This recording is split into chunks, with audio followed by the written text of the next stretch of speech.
Time for a water break.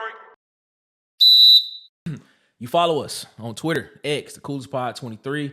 Like and subscribe. Subscribe, like, and share the video using the hashtag WCT Pod. Follow us on Instagram and TikTok at the Water Cooler Talk as well. Follow us on Facebook at the Water Cooler Talk Podcast on Facebook. And subscribe and follow on your favorite podcast player. Apple Podcasts, Google Podcasts, Spotify, wherever you listen to us, iHeartRadio, man. Take a listen to us, man. Help us out. We're trying to grow. We're trying to bring out more content to you as well. So let's go ahead and get into the topic, man. As you can see on the screen, man, we've gotten through 3 weeks of college football. And it's been an eventful 3 weeks of college football. We've seen some upsets. We've seen some close games. We've seen some dominating performances as well. We've seen some quarterback changes. We've seen a lot. You want to put it like that. We've seen a lot. This year of college football is, I don't know if it's anything different than what we've seen in previous years, but to some people it feels that way. So the question is, through 3 weeks, what team has been the biggest disappointment? And so we got a couple of them at the bottom. There was an article that came out on CBS Sports, and they ranked actually the teams. But I want to hear who you think first before we go through these rankings on CBS. Go ahead, Marcus. This is without me seeing the rankings because I didn't know that. But my biggest disappointment, or who I think the biggest disappointment is Florida State. Okay. First they came in ranked top 25, blew 3 games off the bat. In this last one, I think they lost to Memphis. Horrible. Let me make sure I got the score right. Yeah, they lost to Memphis 20-12. Horrible. And they play Cal next week. I think they're gonna lose that one too. So I think Florida State is finna go from being ranked 13 at the beginning of the season, 10, 10 to probably being 0-7, a 0-7 start. Yeah, a 0-7 start. What do you think? Why do you attribute Florida State's? What is the biggest attributing factor to them being 0-3 right now? I think that we didn't take into account of them having a veteran quarterback last year. Now they have to rebuild, and their coach has never really, to me, popped off the page anyway. So, but they're in a rebuilding phase. We just didn't think it was gonna be this bad. Wow, that's interesting. That's interesting. I think Florida State is in a crisis mode right now. I think Florida State is in an identity crisis. If you think about it, DJ Uiagalelei is not the quarterback people think he is. I never was high. Well, I was. I mean, he showed promise. He showed promise a couple of games at Clemson, but when you saw it starting to go downhill, it was a free fall. Then he went back to Oregon. He went to Oregon State, and he kind of revived it. That was his best time at Oregon State. Yeah, he kind of revived it. I agree with you. That he should have stayed there. He spot you 14 points anyway, though. He revived it, and he looked well. He looked like he could have been a draft pick. Comes back to Florida State, and it just, now I will say this: the Georgia Tech game, the first game of the season, that was just great coaching on Georgia Tech, excuse me. Georgia Tech's part at the end of the game by keeping the ball away from Florida State and actually giving them another chance to get on the field, to actually get on the field. Go ahead. So I ain't really blaming them for that one, but Memphis and Boston. Yeah, I can't really blame them. That was just great coaching. They scored, and then Georgia Tech never gave them the ball back. So you can kind of blame that on the defense for not getting the stop, maybe. If you want to put blame on them somewhere, you can give them that. But DJ Uiagalelei is not the quarterback we think he is, or what people thought he would be.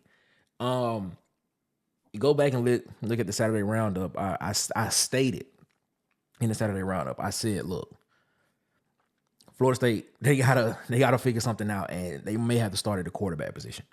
That's what it may have to be. But Florida State might be one of those peak teams as well, too, to where they have to build, they have to rebuild so much for 2 years before they actually look competent again. Like they are a contender. And then once all those graduate, now they got to go back and build up another class. That's what it seems like. But they lost Keon Coleman and they lost what's his name? What's the quarterback from last year? Jordan Travis. Jordan Travis. Yes. So they lost both of them. Mm-hmm. Both of them were the reason what kept you guys in that defense, what kept you guys undefeated through most of the last season. Mm-hmm. So when you lost them, what you thought was going to happen? You thought DJ Ungulay was going to come back in, and after suffering at Clemson and going to the Pac-12, and honestly just padding stats in a league that was already stat pad anyway by the quarterback position. So it's just like, they thought the transfer portal was going to bail them out. That's what I feel in my heart of hearts. That's what they thought was going to happen in Florida State. And it didn't work out that way. Interesting. Okay. That's an interesting take. It's not a bad, I mean, I agree with you on some of the points. Yeah, I'm not going to say not agree with you. I do think that's what happened. They kind of relied on the transfer portal, which could kind of be a crutch for a lot of teams now. Because I think we had this conversation when it came to Colorado. We had the conversation where you still have to have high school recruiting, but you use the transfer portal to fill in holes of what you have on your roster. And teams that kind of go full transfer portal or don't use it at all, they kind of suffer on the end. You got to have that managed. You got to have that balance between the transfer portal and recruiting. And the teams that do it well, you see it. You see what they're doing. Easily Florida State. I could have easily said Florida State. I can easily say Florida. Say Florida. You know. Yeah, that was my second. But then after that, Clemson. But this is the thing, though. Yeah, Clemson as well too. But this is the thing, man. I think out of those three, I ask you this question: out of those three, which was the most surprising? Like, did you really expect Florida to be any better than what they were last year? Exactly. That's what I'm saying. Florida State was the most surprising to me because I didn't expect Florida to pop up off the page. Like, that's what I'm saying. The hype around Florida caught me off guard when I heard it. I'm like, man, Florida ain't been good for a minute. That's what I'm saying. Did you really expect Clemson to be any better? I thought Clemson would win the ACC. I thought they were going to be good enough to at least hang around in the ACC. I think I picked Miami to win it, but I thought Clemson was going to be up there. Yeah, I was on Miami from jump. When Cam Ward, when he committed, I was like, I think that's the missing piece. And I mean, because Miami was not a bad team last year. They just had quarterback issues. When he got down the straight, they just had quarterback issues. And if Cam Ward can stay healthy, Miami is a playoff team. But yeah, like you said, I think out of those three, Florida State, and Clemson, I think Florida State was probably the most surprising for the simple fact of the matter is you thought what they did in recruiting would it would look better now this season with what they had recruited. You know, You had a stout defense last season. You had quarterbacks. You had a quarterback. You had a receiving game, and everything that you had last season that was pretty well. Well, you went 13-0 until you lost to Georgia when half of your starters didn't play. But the thing is, I thought that Mike Norvell had got it to a point to where all he had to do now to where he showed enough proof, even before that season, that he was going in somewhat of a upward trajectory. Even though it looked rough at points and times, that they had recruits in place that can come in, step in, and continue, you know, building towards the future of Florida State football. And once again, DJ Uyunglele fooled us all. we raised him up like this is it. It's the guy. He's gonna get it done, and it hasn't panned out yet. But I'm gonna go a different route for a different reason. I'm gonna go Notre Dame for the simple fact, and I'm going Notre Dame because Um, I did not, and I put a lot of that on. I'm putting a lot of this on the upset that they had against Northern Illinois. But even then, before then, when they played Texas A&M, it looked like a struggle. Like their offense did not look great. Last year with Sam Hartman at quarterback, the offense was humming, and they had a defense to go along with it. Riley Leonard at quarterback right now, it doesn't look. It didn't look. It still doesn't look coherent enough. Like I think Riley Leonard was in a system at Duke that fit his Play his style, yeah. skill set very well. But I agree. now that he's off into a situation that's a lot different than what he had at Duke, he does not look like the Riley Leonard that was at Duke last year. That's just my personal opinion on that. Yeah, I mean, anybody can feel different about that. I just feel that he's not playing good football right now because he's not in a system that fits his style. I could be wrong. Yeah. To me, a quarterback has to grow with the offensive coordinator, man. Okay. And now with the transfer portal being what it is, a lot of quarterbacks are coming in off of one summer, learning the playbook right then, and then using raw talent, trying to overcompensate for the lack of timing and play schemes that you're used to. Mm-hmm. So like that's why you see quarterbacks like Cam Ward being able to transfer and make it look seamlessly because he's already raw talent anyway. So the timing that he doesn't have with his receivers, he can make up by improvising, getting out the pocket, scrambling, But doing that's something but else. that's my thing. That's what Riley Leonard did at Notre Dame. He was more of a dual threat at Notre Dame. Why is that not transferring to Dude, I mean at he- Duke? Why is that not transferred to Notre Dame? it could be the play calling, Mm. be the scheme. That's It what I'm could be the saying. Like, system. You know what I'm saying? yeah, That's what I'm saying. I don't know, man. They're probably the biggest disappointment to me. They've taken a step back this season from where they were at the beginning of last season. I thought even if I'm not mistaken, I think their records were kind of the same. I think they were both 2-1. I think this year's team, last year's team was 2-1 in the first 3 weeks of the season. I want to say they were. Don't quote me on that. I believe they were. But the loss to Northern Illinois kind of makes this team look. The optics makes it look like this team is worse. yeah. Which possibly could be. It possibly could be. And then it possibly could be towards the end of the season.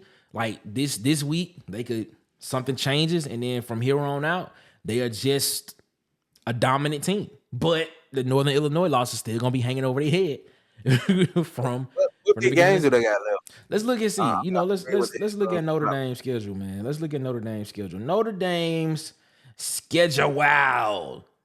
Notre Dame be scheduling that. They're not in a conference, so they be scheduling some That's what I'm gonna some say. pretty So decent they games. schedule should be All right, so decent. they beat Purdue this past week, 66-7.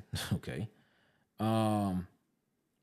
Miami of Ohio is this Should be a win. weekend. That should be a weekend. That should be a win. They play Louisville. They play Stanford, Georgia Tech, Navy, Florida State, Virginia, Army, and USC. I see 2 to 3 competitive games on that schedule. Yeah, I'm looking at Georgia Tech. I'm looking at USC, Georgia Tech, USC, Georgia and Tech, and I'm looking at probably one of the Service Academies game. I'm looking at one of them games could probably be a I competitive was game. thinking Virginia or Louisville might be the. Louisville will be a competitive game. It will be, but I'm thinking. I feel like one of these Service Academies is probably gonna give them a game. Of course, they Army plays Army and Navy play tough anyway. Yeah, that's what I'm saying. So I think it's gonna be a competitive game, but definitely Louisville, Georgia Tech, and USC. So that is what that is right there, man. I'm gonna ask you this question: where does Auburn fit on this schedule? I mean, in this ranking, how do you see Auburn? Is Auburn a disappointment to you through the first 3 weeks?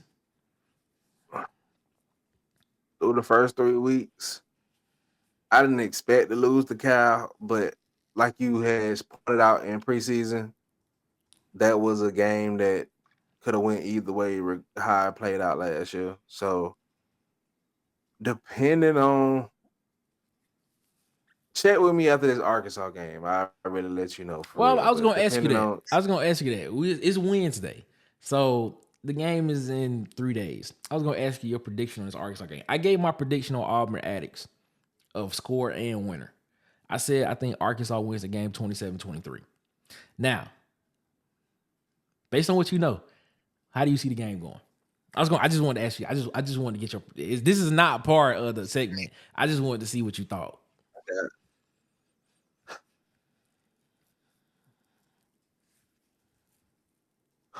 my God, we playing in Arkansas too, ain't it? No, we playing at Auburn. We playing Auburn. Mm-hmm. This is bro. All right, I got 21-17 Arkansas, but that's because I have a problem believing in my coach's game plan for the game, not talent. I think talent wise, my guys gonna come to play, but I feel like Hugh Freeze doesn't call enough big plays down the line to push us over the top. Okay. So you going? So okay, I just want to say you saying Arkansas wins the game 21-17. Yep. Okay. All right. That's a low scoring game. So you think defense is gonna be prevalent in this game? Defense always jump out the page and join hell. All right. Okay. All right. I hear you. Yeah, I'm picking Arkansas to win 27-23. I hope I'm wrong. I really hope I'm wrong. I really do too. It made me. You see how long it took me to make that. Yeah. I hope I'm wrong. But I think Arkansas gets the win. But it is what it is. People may hate me for it, but I'm sticking with my guts, and it is what it is.